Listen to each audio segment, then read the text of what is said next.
जय जगन्नाथ। आप सभी को प्रज्योतिष वाल पर स्वागत है। अधिक मास या फिर मल मास में शुक्ल पक्ष में पड़ने वाली एकादशी तिथि को पद्मिनी एकादशी कहा जाता है। इसे कमला या पुरुषोत्तम एकादशी भी कहते हैं। हिंदू पंचांग के अनुसार पद्मिनी एकादशी का व्रत जो महीना अधिक हो जाता है उस पर निर्भर करता है। अतः पद्मिनी एकादशी का उपवास करने के लिए कोई चंद्रमास तय नहीं है।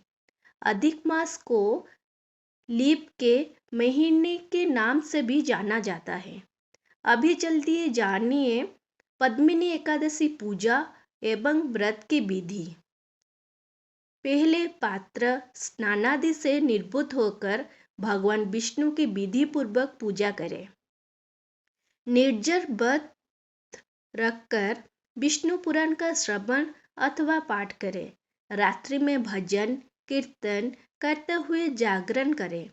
रात में प्रति प्रहर विष्णु और शिव जी की पूजा करें। प्रत्येक प्रहर में भगवान को अलग अलग भेंट प्रस्तुत करें। जैसे प्रथम प्रहर में नारियल, दूसरे प्रहर में बेल, तीसरे प्रहर में सीताफल और चौथा प्रहर में नारंगी और सुपारी आदि। द्वादशी के दिन प्रातः भगवान की पूजा करें, फिर भगवान को भोजन कराकर दक्षिणा सहित विदा करें। इसके पश्चात स्वयं भोजन करें। पद्मिनी एकादशी का महत्व माना जाता है कि पद्मिनी एकादशी भगवान विष्णु जी को अति प्रिय है। इसलिए इस व्रत का विधि पूर्वक पालन करने वाला विष्णु लोक को जाता है तथा सभी प्रकार के यज्ञ, व्रतों एवं तपस्या का फल प्राप्त कर लेता है। अब चलिए जानते हैं पद्मिनी एकादशी व्रत कथा।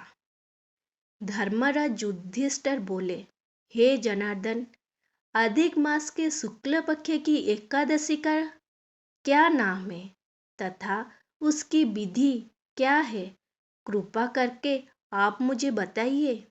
भगवान बोले, हे राजन, अधिक मास में शुक्ल पक्ष में जो एकादशी आती है वो पद्मिनी एकादशी कहलाती है। वैसे तो प्रत्येक वर्ष 26 एकादशी होती है।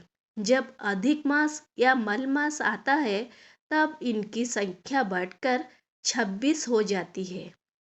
अधिक मास या मल मास को जोड़कर वर्ष में 26 एकादशियां होती है। अधिक मास में 2 एकादशियां होती है, जो पद्मिनी एकादशी जो शुक्ल पक्ष में पड़ता है और परमा एकादशी जो कृष्ण पक्ष के नाम से जानी जाती है। ऐसा श्री कृष्ण ने अर्जुन से कहा है। भगवान श्री कृष्ण ने अर्जुन को इस व्रत की कथा बताई थी। भगवान श्री कृष्ण बोले, मल मास में अनेक पुण्यों को देने वाली एकादशी का नाम पद्मिनी एकादशी है। इसका व्रत करने पर मनुष्य कृति प्राप्त करके वैकुंठ को जाता है, जो मनुष्य के लिए भी दुर्लभ है। ये एकादशी करने के लिए दशमी के दिन व्रत का आरंभ करके कांसे के पात्र में जो चावल आदि का भोजन करे तथा नमक न खाए, भूमि पर सोए और ब्रह्मचर्य व्रत का पालन करे। एकादशी के दिन ब्रह्म मुहूर्त में शौच आदि से निर्वृत होकर दंत धावन करे और जल के कूले करके शुद्ध हो जाए। सूर्योदय होने के पूर्व उत्तम तीर्थ में स्नान करने जाए। इसमें गोबर, मिट्टी, तिल तथा कुश व आंवले के चूर्ण से विधि पूर्वक स्नान करे। श्वेत वस्त्र धारण करके भगवान विष्णु के मंदिर जाकर पूजा अर्चना करें। हे मुनिवर, पूर्व काल में त्रेता युग में हय्य नामक राजा के वंश में कृत्यबिह नामक का राजा महिष्मतिपुरी में राज्य करता था। उस राजा की 1000 परम प्रिय स्त्रियां थी, परंतु उनमें से किसी को भी पुत्र नहीं था जो कि उनके राज्यभार को संभाल सके। देवता, पितृ, सिद्ध तथा उनके चिकित्सकों आदि से राजा ने पुत्र प्राप्ति के लिए काफी प्रयत्न किए, लेकिन सब असफल रहे। तब राजा ने तपस्या करने का निश्चय किया। महाराजा के साथ उनकी परम प्रिय रानी, जो वंश में उत्पन्न हुआ राजा हरिश्चंद्र की पद्मिनी नाम वाली कन्या थी, राजा के साथ वन में जाने को तैयार हो गई। दोनों अपने मंत्री को राज्यभार सौंपकर राजसी वेश में त्याग कर गंधमार्दन पर्वत पर तपस्या करने चले गए। राजा ने उस पर्वत पर 10,000 वर्ष तक तप किया, परंतु फिर भी पुत्र प्राप्ति नहीं हुई।